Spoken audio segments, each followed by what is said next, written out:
మన mobile phone కెమెరాస్లో మీరు telephoto lens అని ఉంటారు, పెరిస్కోపిక్ టెలిఫోటో లెన్స్ అని ఉంటారు. అసలు ఏంటి మరి డిఫరెన్స్ ఏంది? వీడియో చివరి వరకు చూడండి, మీకు క్లారిటీ వస్తుంది టెలిఫోటో లెన్స్ కి, పెరిస్కోపిక్ టెలిఫోటో లెన్స్ కి. అసలు ఫస్ట్ మనం బ్యాక్ నుంచి చూద్దాం, హిస్టరీ నుంచి చూద్దాం అసలు ఏం జరిగింది ఏందని. మనం పాత ఫోన్ చూసామనుకోండి, ఒకటే కెమెరా ఉండేది.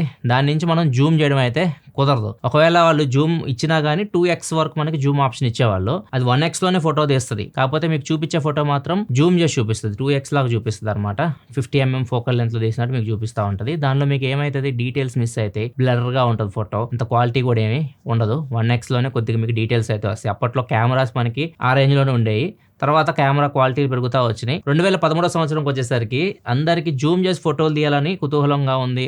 అంటే బాగా అవి కూడా జూమ్ చేసి దూరంగా ఉన్న వాటిని ఫోటో తీయాలి అన్న మైండ్ లో అందరూ ఉన్నారు పబ్లిక్. దీనికి సొల్యూషన్ గా 2013లో సామ్సంగ్ గెలాక్సీ S4 జూమ్ అని చెప్పేసి ఒక ఫోన్ తీసుకొని వచ్చింది. అండ్ ఇది ఫోను అర్థం కాదు, పాయింట్ అండ్ షూట్ కెమెరా అర్థం కాదు. ఫోన్ బ్యాక్ సైడ్ మీకు పాయింట్ అండ్ షూట్ కెమెరా పెట్టేశారు వీళ్ళు. 10x వరకు మనం జూమ్ చేయొచ్చు. కాకపోతే అప్పట్లో బ్యాటరీస్ ఎలా ఉండేయో మీకు తెలిసే కదా, ఇప్పట్లాగా 10,000 mAh అట్లా ఉండేవి కావు. దీనిలో సామ్సంగ్ S4 జూమ్ లో 2330 mAh సంథింగ్ ఎంతో ఉండేది. సో అంత బ్యాటరీతో ఫోన్ ని రన్ చేయాలి, కెమెరాని హ్యాండిల్ చేయాలంటే కష్టం, బ్యాటరీ ఈజీగా డ్రైన్ అయిపోతూ ఉంటది. సో ఇది సొల్యూషన్ కాదని అర్థమైపోయింది. అంటే మొబైల్ ఫోన్ కి పాయింట్ అండ్ షూట్ కెమెరా తీసుకొచ్చి పెట్టడం అది కరెక్ట్ కాదని అర్థమైంది. 2016లో ఫస్ట్ ఫోన్ మనకి టెలిఫోటో లెన్స్ అయితే వచ్చింది. అదే iPhone 7 Plus. ఐఫోన్ నుంచి వచ్చింది ఫస్ట్ ఫోన్. ఇది మీకు 2x వరకు ఆప్టికల్ జూమ్ చేస్తుంది. 50mm ఫోకల్ లెంత్ లో మీరు ఆప్టికల్ క్వాలిటీలో ఫోటోస్ తీయొచ్చు. ఇక్కడ మనకి టెలిఫోటో లెన్స్ అనేవి ఇంట్రడ్యూస్ అవుతాయని. టెలిఫోటో లెన్స్ అంటే ఏంది ఫస్ట్ అది మనం తెలుసుకోవాలి. టెలి అంటే దూరం, ఫోటో అంటే ఇమేజ్ అనమాట. దూరంగా ఉన్న వాటిని మనం చూడడం కానీ, మన దూరంగా ఉన్న వాటిని మనం క్యాప్చర్ చేయడం, ఈ థీమ్ లో వస్తుంది టెలిఫోటో అనేది. దాని అర్థమే అది. టెలి అంటేనే దూరం అని చెప్పేసి, ఫార్ అని చెప్పేసి అర్థం అనమాట. ఇది టెలిఫోటో అంటే మీకు అర్థమైపోయింది అనుకుంటున్నాను.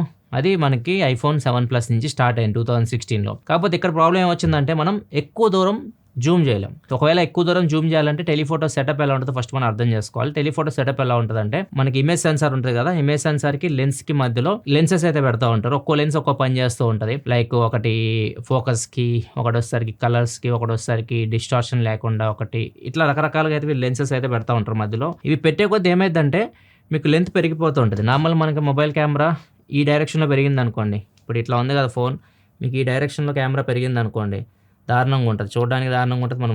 మనం పాకెట్లో పెట్టుకోవడానికి ఈ కష్టమే ఉంటుంది, పాకెట్లో ఇంకా ఎత్తుగా అనిపిస్తూ ఉంటుంది. సో ఈ డైరెక్షన్లో మనం కెమెరాని అయితే పెంచలేము. టెలిఫోటో లెన్స్ మనం ఎక్కువ జూమ్ రేంజ్ చేయాలి అంటే ఖచ్చితంగా మనము ఈ డైరెక్షన్లో మన కెమెరా సెటప్ అయితే పెరుగుతూ వస్తుంది. సో ఇది కుదరదు, ఖచ్చితంగా కుదరదు. మరి దీనికి సొల్యూషన్ ఏంది? టెలిఫోటో ఆల్టర్నేట్స్ ఏంది అంటే అప్పుడే వచ్చింది పెరిస్కోపిక్ టెలిఫోటో లెన్స్. సో ఇది బ్యూటీ అనమాట, పెరిస్కోపిక్ ఇప్పుడు ఇవన్నీ పెరిస్కోపిక్ టెలిఫోటో లెన్స్. అందుకే మీకు కెమెరా మనకి ఈ డైరెక్షన్ లో పెరగదు, ఇలా పెరుగుతాయి అనమాట. ఇటు సైడ్ చూస్తే మీకు కెమెరా సెటప్లు చూడొచ్చు, మీకు ఎంత ఉంటాయి, ఎంత లా ఉంటాయి. మీకు హారిజాంటల్ గా పెరుగుతాయి కెమెరా సెటప్ లో, వర్టికల్ గా అయితే ఈ డైరెక్షన్ లో అయితే పెరగవు. అసలు పెరిస్కోపిక్ అంటే ఫస్ట్ దాని గురించి మనం తెలుసుకుందాం. టెలిఫోటో అంటే మనకు అర్థమైపోయింది, దూరంగా ఉన్న వాటిని ఫోటో తీయడం జూమ్ చేసి. అదే మనం పెరిస్కోపిక్ విషయానికి వస్తే ఇది కంప్లీట్ డిఫరెంట్ అనమాట. పెరిస్కోపిక్ అంటే గ్రీక్ పదం ఇది. పెరి అంటే అరౌండ్ అనమాట, చుట్టూ తిరిగి. ఇది ఎలా చెప్పాలంటే ఎగ్జాక్ట్ గా ఏదైనా మనకు అడ్డం ఉంది, అడ్డం ఉన్న దాన్ని తొలగించుకొని మనం దాని అవతల పక్క ఏముందో తొంగి చూస్తాం చూసారా, దాన్ని మనం ఎగ్జాక్ట్ గా పెరిస్కోప్ అని అంటాం. ఇది సబ్మెరైన్స్ లో యూజ్ చేస్తుంటారు. సబ్మెరైన్ మీరు చూసారనుకోండి, మీకు వాటర్లో, అండర్ వాటర్లో అది వెళ్తూ ఉంటుంది.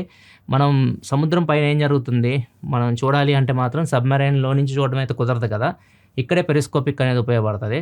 ఇక్కడ చూడొచ్చు మీకు సెటప్ అయితే ఇలా ఉంటుంది, కొంచెం వంగు ఉంటుంది. ఇక్కడ ఏం చేస్తారంటే ప్రిజం పెడతారు. ఒకటి ప్రిజం ఏం చేస్తుందంటే మీకు రిఫ్లెక్షన్ ఇస్తుంది. మీకు అవతల సైడ్ ఏదైతే వ్యూ కనిపిస్తుందో అది రిఫ్లెక్ట్ అయితే మనకు కనిపిస్తూ ఉంటుంది. అంటే మనం సబ్మెరైన్ లో నుంచి కూడా అవతల సైడ్ ఏం ఉందో, మనకి పైన ఏం జరుగుతుందో కూడా మనం చూడవచ్చు. ఇట్లా సబ్మెరైన్స్ లో యూజ్ చేస్తారు. మొబైల్ ఫోన్ కి మరి ఏంది, మొబైల్ ఫోన్ లో ఇది ఎందుకు ఉపయోగపడుద్ది అంటే, ఈ పెరిస్కోపిక్ లెన్స్ అని ఎందుకు అంటారు అంటే, వీటిని పెరిస్కోపిక్ లెన్స్ సెటప్ ఎలా ఉంటుంది అంటే మీకు హారిజాంటల్ గా పెడతారు. ఇందాక నేను చెప్పిన లెన్సెస్ ఉన్నాయి కదా, టెలిఫోటో అయితే మనకి ఇలా వర్టికల్ గా పెడతారు. అదే పెరిస్కోపిక్ విషయానికి వస్తే హారిజాంటల్ గా పెడతారు. కానీ మనకి మెయిన్ లెన్స్ మీకు ఇక్కడే కనిపిస్తూ ఉంటాయి. లైట్ ఇక్కడ నుంచి వెళ్తుంటుంది. మనకి ఏదైతే కనిపిస్తుంది, ఇప్పుడు నేను ఫోటో తీయాలంటే లైట్ మనకి ఇక్కడ నుంచి ఎంటర్ అవుతుంది. కానీ లెన్స్ మాత్రం సెటప్ హారిజాంటల్ గా ఉంది. మరి లైట్ ఇన్ఫర్మేషన్ లోపలికి ఎలా వెళ్తుంది, ఇమేజ్ సెన్సార్ దాకా ఎక్కడ వెళ్ళిద్ది అంటే అక్కడే మీకు ఒక ప్రిజం పెడతారు. ప్రిజం అనేది పెడతారు. ఇప్పుడు లైట్ అనేది మనకి ఇలా లోపలికి వెళ్ళిద్ది, లైట్ ప్రిజం తగిలిద్ది, రిఫ్లెక్ట్ అవుతుంది. రిఫ్లెక్ట్ అయ్యి అప్పుడు ఏదైతే లెన్సెస్ ఉన్నాయో హారిజాంటల్గా వాళ్ళకి పెట్టామో వాటి త్రూ వెళ్ళి ఆ ఇన్ఫర్మేషన్ ఇమేజ్ సెన్సార్కి అయితే ఇస్తుంది. ఇది డిఫరెన్స్. టెలిఫోటోలో మీకు ఆ ప్రిజం అయితే ఉండదు, స్ట్రైట్గా వస్తుంది లెన్స్ మీరు పెట్టుకుంటూ వెళ్తే. పెరిస్కోపిక్ అలా కాదు, మనం హారిజాంటల్గా పెట్టొచ్చు, ప్రిజం పెడితే లైట్ ఇన్ఫర్మేషన్ రిఫ్లెక్ట్ అవుతుంది. సో అందుకే మన కెమెరా సెటప్ ఇటు పెరుగుతుంది, ఇటు సైడ్కి పెరగకుండా హారిజాంటల్గా పెరుగుతుంది, ఇటు పెరగదు. ఇలా పెట్టడం వల్ల అడ్వాంటేజ్ ఏంటంటే మనం ఎక్కువ దూరం కూడా జూమ్ చేయొచ్చు. ఇలా లెన్స్ సెటప్ మనం హారిజాంటల్గా పెడితే ఇమేజ్ సెన్సార్కి లెన్స్కి మధ్య డిస్టెన్స్ మనకి ఎక్కువ ఉంటుంది. సో మనకి ఎక్కువ ఫోకల్ లెన్స్ మనము అచీవ్ చేయొచ్చు. లైక్ 50 మీరు వింటారు 50 mm అదో ఫోకల్ లెంత్, 150, 200 ఇట్లా రకరకాల ఫోకల్ లెంత్లు ఉంటాయి. ఈ ఫోన్లో చూసుకుంటే మీకు 230 mm వరకు ఫోకల్ లెంత్ అయితే ఉంటుంది. డైరెక్ట్ మనం జూమ్ చేయొచ్చు, 10x వరకు మనం 230 mm వరకు జూమ్ చేయొచ్చు. సో అది మీకు దీంతోనే సాధ్యమవుతుంది, ఈ పెరిస్కోపిక్ ఈ సెటప్ తోనే హారిజాంటల్గా లెన్స్ పెట్టడం వల్లే. మనం ఇట్లా ఈ డైరెక్షన్లో వెళ్తే మీకు అది పెరిగిపోద్ది. మీరు టెలికన్వర్టర్ కిట్ మీరు చూసే ఉంటారు కదా, వీటికి టెలికన్వర్టర్ కిట్ వస్తుంది కదా, అది మీకు లెన్స్ చూడండి మీకు చాలా పెద్దగా అయితే ఉంటుంది. అది టెలి అనమాట, పెరిస్కోపిక్ అది టెలి డైరెక్ట్ లైట్ డైరెక్ట్ దానిలోకి వెళ్ళిపోతుంది. పెరిస్కోపిక్ అట్లా కాదు, లైట్ వచ్చి రిఫ్లెక్ట్ అయ్యి మనకి ఆ లెన్సెస్ ఏదైతేనో దాని త్రూ వెళ్తుంది. ఇప్పుడు దీనిలోనే మీకు చాలా వినుంటారు మీరు, పెరిస్కోపిక్లో వివో చూసుకుంటే డబ్ల్యూ షేప్లో తీసుకొచ్చింది, వివో ఎక్స్ సిరీస్లో డబ్ల్యూ షేప్లో ఉంటుంది.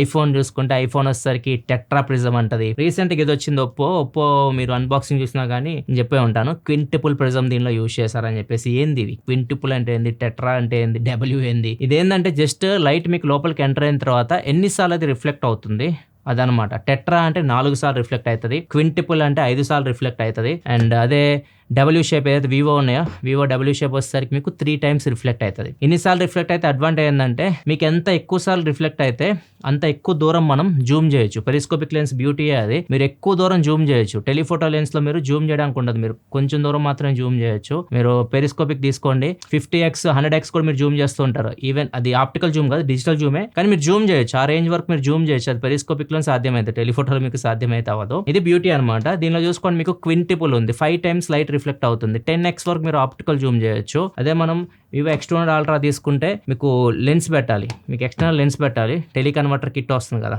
వాటిని యూస్ చేసి మనం ఆ 200 mm వరకు జూమ్ చేయగలం. దీనిలో అలా కాదు, మీకు ఇన్బిల్డే వస్తుంది. ఇన్బిల్డ్ మీరు 10x వరకు జూమ్ చేయొచ్చు. ఎలాంటి లెన్స్ ఇలాంటి సెటప్ కూడా ఏం అవసరం లేదు. దీని గురించి ఒక రీల్ కూడా చేశాను, ఒక మీరు చెక్ చేయాలనుకుంటే కింద డిస్క్రిప్షన్లో పెడితే ఎక్కడైనా పెడతాను, లేకపోతే మన ఇన్స్టాగ్రామ్ అకౌంట్కి వెళ్ళినా మీకు తెలుస్తుంది. ఎంతే ఇంకా డిఫరెన్స్ అదే పెరిస్కోపిక్కి టెలిఫోటోకి.